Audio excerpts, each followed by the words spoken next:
రాజేంద్ర ప్రసాద్ గారు మరొకసారి నోరు జారి ప్రజెంట్ ఆ వీడియో కావచ్చు, ఆ క్లిప్ అనేది చాలా వైరల్ అవుతుంది. ఈ మధ్యకాలంలో అసలు ఆయనకి ఏం జరిగింది, ఎందుకు ఈ విధంగా మాట్లాడుతున్నారు, నోరు జారుతున్నారు, అసభ్యకరమైనటువంటి పదాలు వాడుతున్నాడు, అది కూడా పబ్లిక్ అంటే ఒక స్టేజ్ పైన మూవీకి సంబంధించినటువంటి ఈవెంట్స్ దగ్గర ఎందుకు ఈ విధంగా తన క్యారెక్టర్ గురించి కావచ్చు, తన గురించి కావచ్చు, ఎదుటి వాళ్ళు అంటే తెలియని వాళ్ళు కొంతమంది ఆయన గురించి తప్పుగా ఊహించుకునేటటువంటి అవకాశం కూడా కనిపిస్తుంది. అవకాశాన్ని ఆయనే ఇస్తున్నారనే విధంగా కూడా మాట్లాడుకుంటూ ఉన్నారు. సో మరి ఆయన నటన గురించి ఇంకా మనము ఎంత గొప్ప మాటలు చెప్పుకున్నా కూడా తక్కువే అన్నమాట.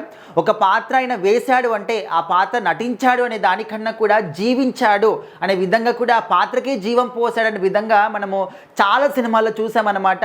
అసలు ఒక హీరోగా కావచ్చు, కామెడియన్గా కావచ్చు, అదేవిధంగా ఒక సహాయ పాత్ర కావచ్చు, ఏ పాత్ర చేసినా కూడా ఆ పాత్రకి 100కి 100 కాదు, 100కి 200% అయినా న్యాయం చేసేటటువంటి ఒక వ్యక్తి.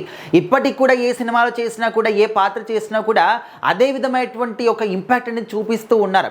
సో మరి అలాంటి వ్యక్తి గురించి ఎదుటి వాళ్ళు తప్పుగా అనుకునేటటువంటి ఒక అవకాశాన్ని ఆయనే ఎందుకు ఇస్తున్నాడు అంటే, మరి ఏజ్ అయిపోతుంది, మరి ఏం మాట్లాడుతున్నారు ఏంటి అనేది కొంచెం వాళ్ళకు కూడా తెలిసి ఉండకపోవచ్చు, తెలిసి తెలియక కొన్ని నోరు జారుండొచ్చు. సో ఆ విషయాలు అయితే చాలా వైరల్ అవుతూ ఉన్నాయన్నమాట. ఈ మధ్యకాలంలో ఎక్కువగా కాంట్రవర్సీలోనే రాజేంద్ర ప్రసాద్ గారు కనిపిస్తూ ఉన్నారు.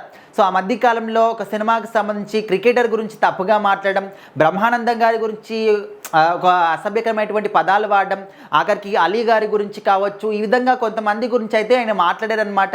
సో ఆ మాటలు అనేవి చాలా అంటే ఎంత వైరల్ అయ్యాయి, ఎంత కాంట్రవర్సీ అయ్యాయి, ఆయన గురించి ఎంతమంది ఏ విధంగా మాట్లాడుకున్నారు అనేది కూడా మనం చూసాం. సో ఇప్పుడు ఏంటంటే మరొకసారి అదే విధంగా నోరు జాడడం జరిగిందనమాట. And Tamil super star hero MGR గారు, మాజీ సీఎం కూడా ఆయన, సో ఆయన గురించి కొంచెం నోరు జాడడం జరిగిందనమాట. అంటే కాంతారావు గారికి భయపడి అప్పట్లో డాష్ పోసుకున్నాడనే విధంగా కూడా కొంచెం ఆ విధంగా మాట్లాడడం జరిగింది. సో ఆ విషయాల్ని చాలామంది కూడా తీసుకోలేకపోతున్నారు.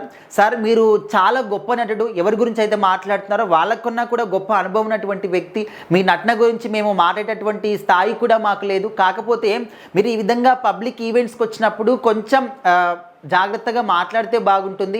మీ గురించి అంటే మేమేదో తప్పుగా అనుకున్నట్టు కాదు, బట్ మీ గురించి తెలియని వాళ్ళు మీ గురించి తప్పుగా అనుకునేటటువంటి ఒక అవకాశాన్ని మీరే ఇస్తూ ఉన్నారు. అవకాశం ఇవ్వడం మాకు ఇష్టం లేదు.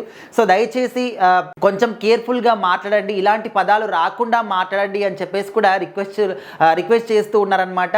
బట్ ఏదేమైనప్పటికీ కూడా మనకు అందరికీ తెలుసు, ఒక ఏజ్ పెరుగుతున్న కొద్దీ వాళ్ళు చిన్నపిల్లలాగా అవుతూ ఉంటారని చెప్పేసి, అండ్ ఏం మాట్లాడతారు అనేది కొంచెం కూడా వాళ్ళకు అంటే కొంచెం తెలుస్తుంది.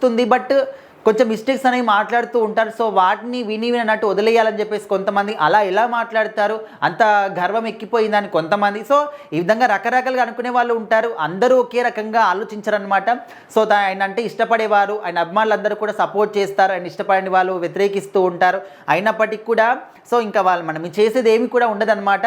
బట్ కొన్ని సందర్భాల్లో వాళ్ళ తప్పును వాళ్ళు తెలుసుకొని బయటకు వచ్చి సారీ కూడా చెప్తూ ఉంటారు. మరి ఎంజీఆర్ గారి విషయంలో కూడా రాజేంద్ర ప్రసాద్ గారు మళ్ళీ బయటకు వచ్చి ఏమైనా సారీ చెప్తాడా ఏంటి అనేది మనము వెయిట్ చేసి చూడాలి.